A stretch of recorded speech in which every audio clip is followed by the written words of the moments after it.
ನನ್ನ ಪ್ರೀತಿಯ ವಿದ್ಯಾರ್ಥಿಗಳೇ, ಇಂದು ನೀವು ಕೇವಲ ಒಂದು ಪರೀಕ್ಷೆಯಲ್ಲಿ ಪಾಸ್ ಆಗಿಲ್ಲ, ದೇಶ ಸೇವೆಗೆ ಅರ್ಹರಾಗಿದ್ದೀರಿ. ಐಜಿ ಅಕಾಡೆಮಿಯ ಕೀರ್ತಿಯನ್ನು ನೀವು ಉನ್ನತ ಮಟ್ಟಕ್ಕೆ ಏರಿಸಿದ್ದೀರಿ. ಅಭಿನಂದನೆಗಳು. ಈ ಸಿಹಿ ನಿಮ್ಮ ಕಠಿಣ ಪರಿಶ್ರಮದ ಫಲ. ಆದರೆ ನೆನ್ಪಿರ್ಲಿ, ಇಂದಿನಿಂದ ನಿಮ್ಮ ಜೀವನ ಕೇವಲ ನಿಮಗಾಗಿ ಅಲ್ಲ, ಅದು ದೇಶಕ್ಕಾಗಿ ಮೀಸಲು. ದೈಹಿಕವಾಗಿ ನೀವು ಸದೃಢರಾಗಿದ್ದೀರಿ. ಈಗ ಮಾನಸಿಕವಾಗಿ ವಜ್ರದಷ್ಟು ಕಠಿಣವಾಗಬೇಕು.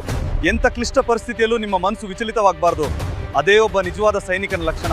SSC GD ಅಂದ್ರೆ ಸುಮ್ಮನೆ ಉದ್ಯೋಗವಲ್ಲ, ಅದು ಗಡಿಯ ರಕ್ಷಣೆ. ದೇಶದ ಕೋಟ್ಯಂತರ ಜನ ನೆಮ್ಮದಿಯಿಂದ ನಿದ್ದೆ ಮಾಡುವುದು ನಿಮ್ಮಂಥವರು ಗಡಿಯಲ್ಲಿ ಎಚ್ಚರದಿಂದ ಇರುತ್ತೀರಿ ಎಂಬ ಭರವಸೆಯಿಂದ. ಆ ನಂಬಿಕೆಯನ್ನು ಎಂದೂ ಕಳ್ಕೊಬೇಡಿ. ಯೂನಿಫಾರ್ಮ್ ಹಾಕಿದ ಮೇಲೆ ನಿಮ್ಮ ಜವಾಬ್ದಾರಿ 10 ಪಟ್ಟು ಹೆಚ್ಚಾಗ್ತದೆ. ಶಿಸ್ತು ಮತ್ತು ತಾಳ್ಮೆ ನಿಮ್ಮ 2 ಕಣ್ಣುಗಳಾಗಿರಲಿ. ಅಲ್ಲಿ ನೀವು ತೋರುವ ಧೈರ್ಯವೇ ನಿಮ್ಮ ನಿಜವಾದ ಗುರುತು. ಇಲ್ಲಿಯವರೆಗೆ ನಾನು ನಿಮಗೆ ಗುರುವಾಗಿ ಪಾಠ ಹೇಳ್ಕೊಟ್ಟೆ, ಆದರೆ ಇನ್ನು ಮುಂದೆ ನೀವು ಈ ದೇಶದ ರಕ್ಷಕರು. ನಿಮ್ಮನ್ನು ಕಂಡು ನನಗೆ ಹೆಮ್ಮೆ ಇದೆ. All the best. ಧನ್ಯವಾದಗಳು ಗುರುಗಳೇ.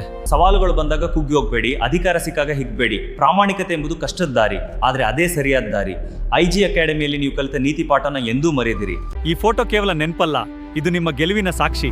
ಮುಂದೊಂದಿನ ನೀವು ದೊಡ್ಡ ಅಧಿಕಾರಿಗಳಾಗಿ ಇಲ್ಲಿಗೆ ಬಂದಾಗ ಇದೇ ಫೋಟೋ ನೋಡಿ ನಾವೆಲ್ಲರೂ ಸಂಭ್ರಮಿಸಬೇಕು. ಇವರನ್ನು ತಿದ್ದಿ ತೀಡಿದ್ದು ಸಾರ್ಥಕವಾಯಿತು. ಇವರು ಇನ್ನು ನನ್ನ ವಿದ್ಯಾರ್ಥಿಗಳಲ್ಲ, ಭಾರತ ಮಾತೆಯ ಮಕ್ಕಳು. ಜೈ ಹಿಂದ್. ಹೋಗಿ ಬನ್ನಿ ಮಕ್ಕಳೇ, ನಿಮ್ಮ ಪಯಣ ಈಗಷ್ಟೇ ಶುರುವಾಗಿದೆ. ನಿಮ್ಮ ಪ್ರತಿ ಹೆಜ್ಜೆಯಲ್ಲಿ ಈ ಗುರು ಮತ್ತು ಐಜಿ ಅಕಾಡೆಮಿಯ ಹಾರೈಕೆ ಸದಾ ನಿಮ್ಮೊಂದಿಗೆ.